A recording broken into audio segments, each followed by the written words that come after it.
Se presentó un invierno crudo. El tiempo tormentoso fue seguido de granizo y nieve y luego por una fuerte helada que duró hasta mediados de febrero.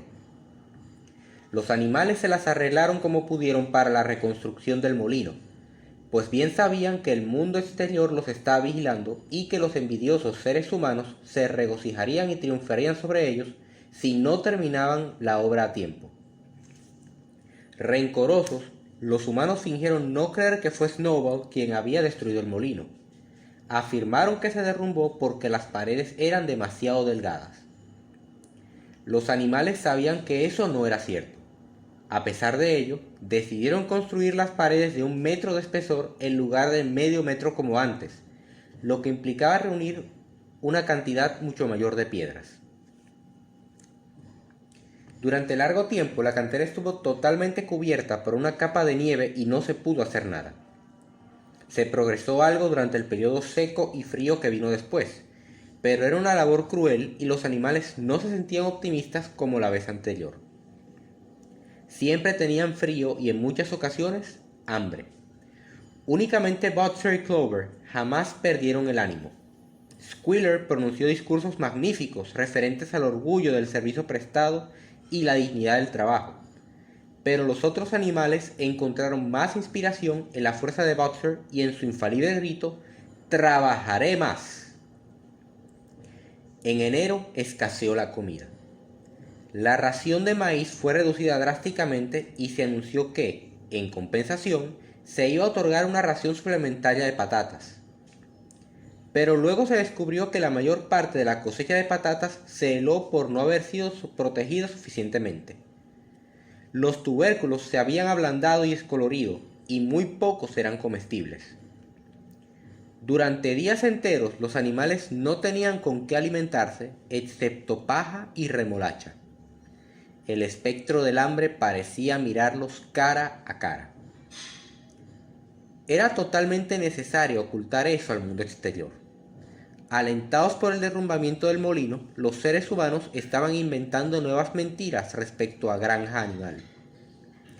Nuevamente se propagaba que todos los animales estaban muriendo de hambre y enfermedades, que se peleaban continuamente entre sí y habían caído en el canibalismo y el infanticidio.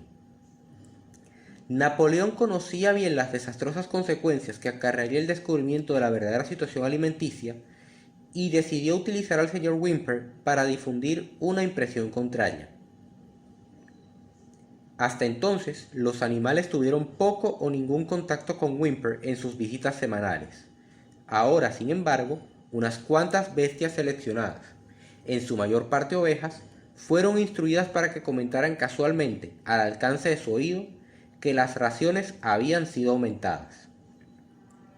Además, Napoleón ordenó que se llenara con arena hasta el tope los depósitos casi batidos de los cobertizos y que luego fueran cubiertos con lo que aún quedaba de cereales y forrajes. Mediante un pretexto adecuado, Whymper fue conducido a través de esos cobertizos, permitiéndosele echar un vistazo a los depósitos. Se consiguió engañarle y continuó informando al mundo exterior que no había escasez de alimentos en Granja Animal. Sin embargo, a fines de enero era evidente la necesidad de obtener más cereales de alguna parte. Por aquellos días, Napoleón rara vez se presentaba en público.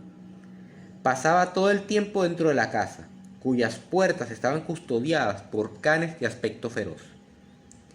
Cuando aparecía era en forma ceremoniosa, con una escolta de 6 perros que lo rodeaban de cerca y gruñían si alguien se aproximaba demasiado. Ya ni se le veía los domingos por la mañana, sino que daba sus órdenes por intermedio de algún cerdo, que generalmente era Squealer. Un domingo por la mañana, Squealer que anunció que las gallinas, que comenzaban a poner nuevamente, debían entregar sus huevos. Napoleón había suscrito, por intermedio de Whymper, un contrato de venta de 400 huevos semanales. El precio de estos alcanzaría para comprar suficiente cantidad de cereales y comida, y permitiría que la granja pudiera subsistir hasta que llegara el verano y las condiciones mejorasen. Cuando las gallinas oyeron esto, levantaron un gran griterío. Habían sido advertidas con anterioridad de que sería necesario ese sacrificio, pero no creyeron que esta realidad llegara a ocurrir. Estaban preparando sus ponederos para empollar en primavera y protestaron expresando que quitarle los huevos era un crimen. Por primera vez desde la expulsión de Jones había algo que se asemejaba a una rebelión. Dirigidas por 3 gallinas jóvenes Black Minorca, las gallinas hicieron un decidido intento por frustrar los deseos de Napoleón. Su protesta fue volar hasta los montantes y poner allí sus huevos, que se hacían pedazos al chocar con el suelo. Napoleón actuó rápidamente y sin piedad. Ordenó que fueran suspendidas las raciones de las gallinas y decretó que cualquier animal que diera, aunque fuera un grano de maíz, a una gallina, sería castigado con la muerte. Los perros cuidaron que las órdenes fueran cumplidas. Las gallinas resistieron durante 5 días, luego capitularon y volvieron a sus nidos. 9 gallinas murieron, entre tanto. Sus cadáveres fueron enterrados en la huerta y se comunicó que habían muerto de coccidiosis. Whymper no se enteró de este asunto y los huevos fueron debidamente entregados. El furgón del tendero acudía semanalmente a la granja para llevárselos. Durante todo este tiempo no hubo señales de Snowball. Se rumoreaba que estaba oculto en una de las granjas vecinas, Foxwood o Pinchfield. Napoleón mantenía mejores relaciones que antes con los otros granjeros. Y ocurrió que en el patio había una pila de madera para la construcción que estaba allí desde hacía 10 años, cuando se taló un bosque de hayas. Estaba bien mantenida y Whymper aconsejó a Napoleón que la vendiera.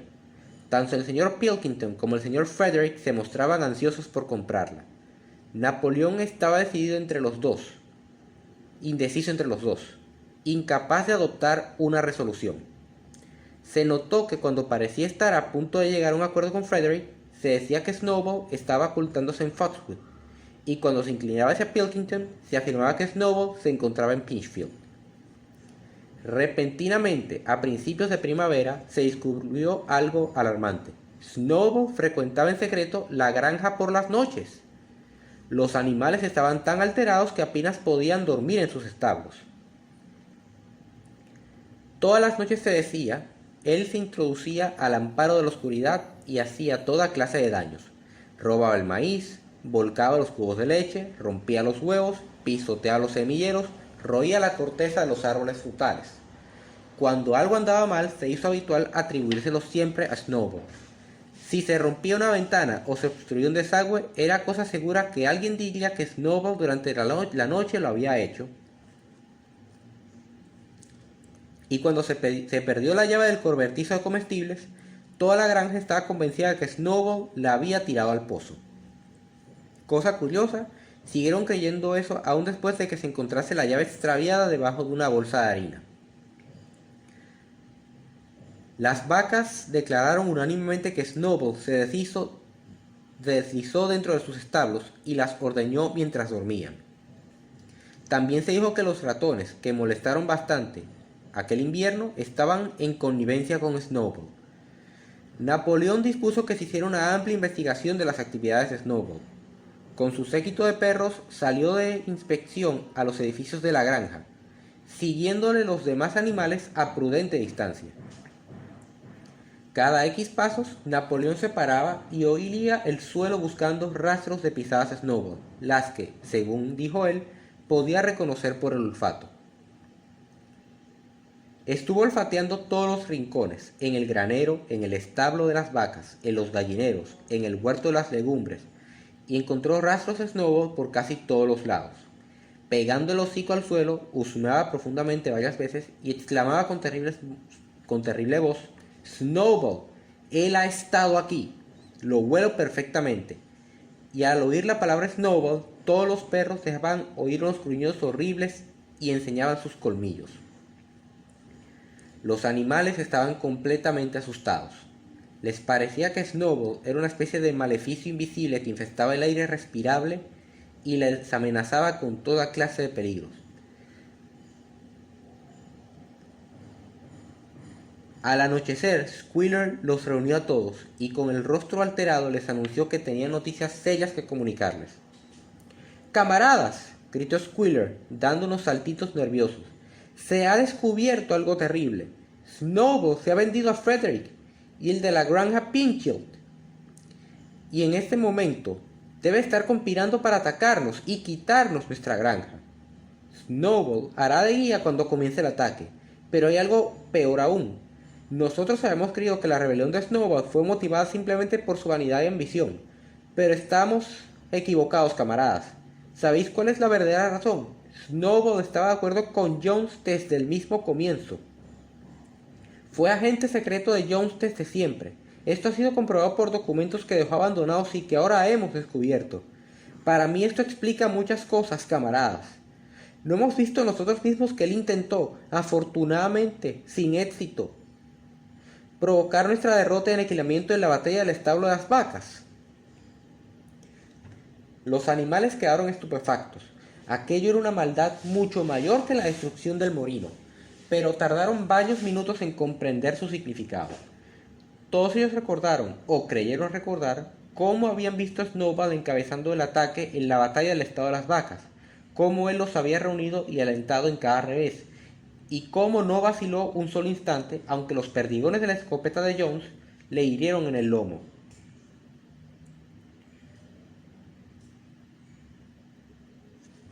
Al principio resultó un poco difícil entender cómo todo esto se compaginaba con el hecho de estar él de parte de Jones. Hasta Boxer, que rara vez hacía preguntas, estaba perplejo. Se acostó, acomodó sus patas delanteras debajo de su pecho, cerró los ojos y con gran esfuerzo logró hilvanar sus pensamientos. «Yo no creo eso», dijo. «Snowball peleó valientemente en la batalla del establo de las vacas. Yo mismo lo vi. ¿Acaso no le otorgamos inmediatamente después el héroe animal de primer grado? Ese fue nuestro error, camarada, porque ahora sabemos, figura todo escrito en los documentos secretos que hemos encontrado, que en realidad él nos arrastraba hacia nuestra perdición. Pero estaba herido», alegó Butzer. «Todos lo vimos sangrando.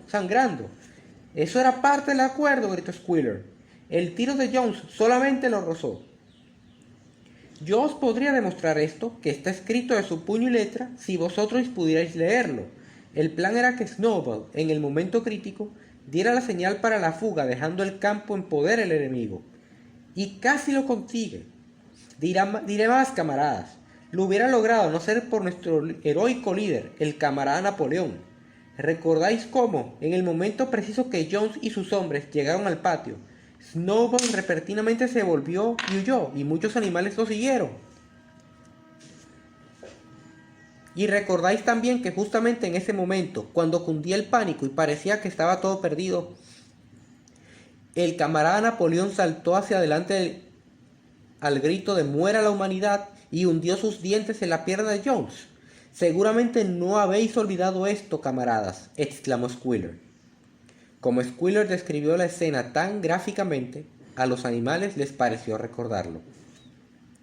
De cualquier modo, sabían que en el momento crítico de la batalla, Snowball se había vuelto para huir, pero Butzer aún estaba algo indeciso. «Yo no creo que Snowball fuera un traidor al principio», dijo finalmente. «Lo que haya hecho desde entonces es distinto, pero yo creo que en la batalla del establo de las vacas, él fue un buen camarada». «Nuestro líder, el camarada Napoleón», anunció Squealer, hablando lentamente y con firmeza, «ha manifestado categóricamente, camaradas, que Snowball fue agente de Jones desde el mismo comienzo de todo, y en cualquier caso, desde mucho antes de que se pensara siquiera en la rebelión». «Ah, eso es distinto», gritó Butzer. «Si el camarada Napoleón lo dice, debe ser así». «Ese es el verdadero espíritu, camarada», gritó Squealer. Pero se notó que lanzó a Butzer por una torva mirada con sus relampagueantes ojillos.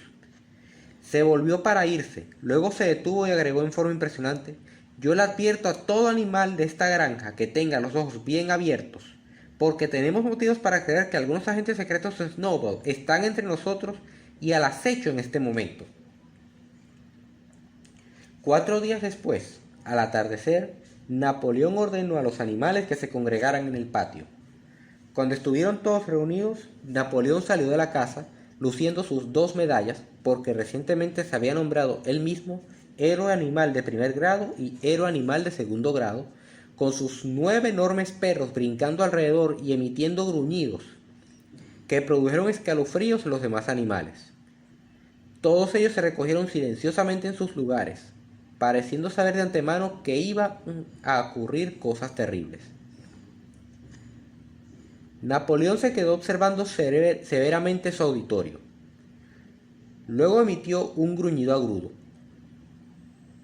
Inmediatamente los perros saltaron hacia adelante, agarraron a 4 de los cerdos por las orejas y los arrastraron, atemorizados y chillando de dolor hasta los pies de Napoleón.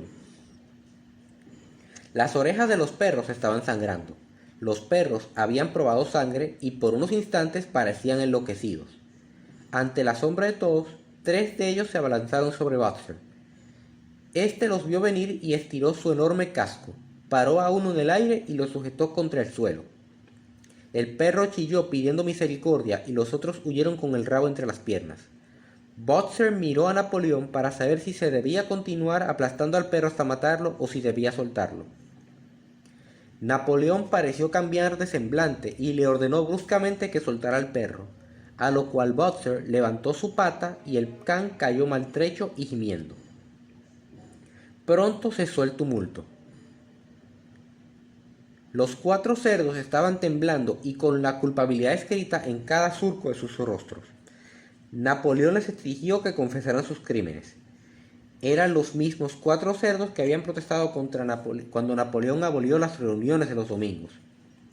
Sin otra exigencia, confesaron que estuvieron en contacto clandestinamente con Snowball desde su expulsión, colaboraron con él en la destrucción de la granja del molino y convinieron en entregar la granja animal al señor Frederick. Agregaron que Snowball había admitido, confidencialmente, que era agente secreto del señor Jones desde muchos años atrás. Cuando terminaron su confesión, los perros, sin perder tiempo, les desgarraron las gargantas, y entre tanto, Napoleón, con voz terrible, preguntó si algún otro animal tenía algo que confesar. Las 3 gallinas, que fueron las cabecillas del conato de rebelión a causa de los huevos, se adelantaron y declararon que Snowball se las había aparecido en sueños incitándolas a desobedecer las órdenes de Napoleón.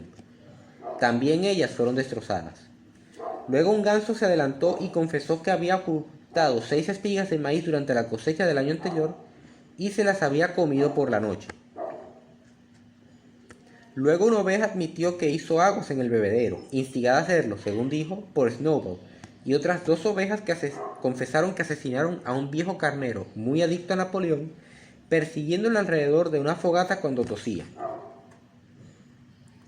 Todos ellos fueron ejecutados allí mismo. Y así continuó la serie de confesiones y ejecuciones hasta que una pila de cadáveres yacía a los pies de Napoleón y el aire estaba impregnado con el olor de la sangre, olor que era desconocido desde la expulsión de Jones. Cuando terminó esto, los animales restantes, exceptuando los cerdos y los perros, se alejaron juntos. Estaban entremetidos y consternados. No sabían qué era más espantoso, si la traición de los animales que se conjuraron con Snowball o la cruel represión que acaban de presenciar. Antaño hubo muchas veces escenas de matanzas igualmente horribles, pero a todos les parecía mucho peor la de ahora por haber sucedido entre ellos mismos. Desde que Jones había abandonado la granja, ningún animal mató a otro animal, ni siquiera una rata. Llegaron a la pequeña loma donde estaba el molino semiconstruido y de común acuerdo se recostaron todos y como si se agruparan para calentarse, Clover, Muriel, Benjamín, las vacas, las ovejas y toda una bandada de gansos y gallinas, todos, en verdad, exceptuando la gata, que había desaparecido repentinamente poco después de que Napoleón ordenara a los animales que se reunieran. Durante algún tiempo nadie habló. Únicamente Boxer permanecía de pie batiendo su larga cola negra contra sus costados y emitiendo de cuando en cuando un pequeño relincho de extrañeza. Finalmente dijo: «No comprendo. Yo no hubiera creído que tales cosas pudieran ocurrir en nuestra granja. Eso se debe seguramente a algún defecto nuestro. La solución, como yo la veo, es trabajar más. Desde ahora me levantaré 1 hora más temprano todas las mañanas. y se alejó con su trote pesado en dirección a la cantera. Una vez allí, juntó 2 carretadas de piedras y tiró de ellas hasta un molino antes de acostarse. Los animales se acurrucaron alrededor de Clover, sin hablar. La loma donde estaban acostados les parecía una amplia perspectiva a través de la campiña. La mayor parte de la granja animal estaba a la vista. La larga pradera, que se extendía hasta la carretera, el campo de heno, el bebedero, los campos arados donde crecía el trigo nuevo, tupido y verde, y los techos rojos de los edificios de la granja, con el humo elevándose en espiral de sus chimeneas. Era un claro atardecer primaveral. El pasto y los cercados florecientes estaban dorados por los rayos del sol poniente. Nunca les había parecido la granja, y con cierta sorpresa se acordaron de que era su propia granja, y que cada pulgada era de su propiedad, un lugar tan codiciado. Mientras Clover miraba a la ladera abajo, se le llenaron los ojos de lágrimas. Si ella pudiera expresar sus pensamientos, hubiera sido para decir que a eso no era lo que aspiraban cuando emprendieron, años atrás, el derrocamiento de la raza humana. Aquellas escenas de terror y matanza no eran lo que ellos soñaron aquella noche cuando el viejo mayor, por primera vez, los incitó a rebelarse. Si ella misma hubiera concebido un cuadro del futuro, sería el de una sociedad de animales liberados del hambre y del látigo, todos iguales, cada uno trabajando de acuerdo con su capacidad, el fuerte protegiendo al débil, como ella protegiera con su pata delantera a aquellos patitos perdidos en la noche del discurso de Mayor. En su lugar, ella no sabía por qué, habían llegado a un estado tal en el que nadie se atrevía a decir lo que pensaba, en el que perros feroces y gruñones merodeaban por doquier, y donde uno tenía que ver cómo sus camaradas eran despedazados después de confesarse autores de crímenes horribles. No había intención de rebeldía o desobediencia en su mente. Ella sabía que, aún tal y como se presentaban las cosas, estaban mucho mejor que los días de Jones y que ante todo era necesario evitar el regreso de los seres humanos. Sucediera lo que sucediera, permanecería leal, trabajaría duro, cumpliría las órdenes que le dieran y aceptaría las directrices de Napoleón. Pero aún así, no era eso lo que ella y los demás animales anhelaran y para lo que trabajaran tanto. No fue por eso por lo que construyeron el molino e hicieron frente a las balas de Jones. Tales eran sus pensamientos, aunque les faltaban palabras para expresarlos. Al final, presintiendo que tal vez sería un sucedáneo para las palabras que ella no podía encontrar, empezó a cantar Bestias de Inglaterra. Los demás animales a su alrededor la imitaron y la cantaron 3 veces, melodiosamente, aunque de forma lenta y fúnebre, como nunca lo hicieran. Apenas habían terminado de repetirla por tercera vez cuando se acercó Squealer, acompañado de 2 perros, con el aire de quien tiene algo importante que decir. Anunció que por un decreto especial del camarada Napoleón se había abolido el canto de Bestias de Inglaterra. Desde ese momento quedaba prohibido cantar dicha canción. Los animales quedaron asombrados. ¿Por qué?, gritó Muriel. Ya no hace falta, camarada, dijo Squealer secamente. Bestias de Inglaterra fue el canto de la rebelión, pero la rebelión ya ha terminado. La ejecución de los traidores esta tarde fue el acto final. El enemigo, tanto exterior como interior, ha sido vencido. En Bestias de Inglaterra nosotros expresamos nuestras ansias para una sociedad mejor en el futuro. Pero esta sociedad ya ha sido establecida. Realmente esta canción ya no tiene objeto. Aunque estaban asustados, algunos de los animales hubieran protestado, pero en aquel momento las ovejas comenzaron con su acostumbrado balido de 4 patas sí, 2 pies no, que duró varios minutos y puso fin a la discusión. Y de esta forma no se escuchó más Bestias de Inglaterra. En su lugar, Minimus, el poeta, había compuesto otra canción que comenzaba así: Gran animal, nunca por mí tendrás ningún mal. Y esto se cantó todos los domingos por la mañana después de izarse la bandera. pero por algún motivo los animales les pareció que ni la letra ni la música estaban a la altura de Bestias de Inglaterra.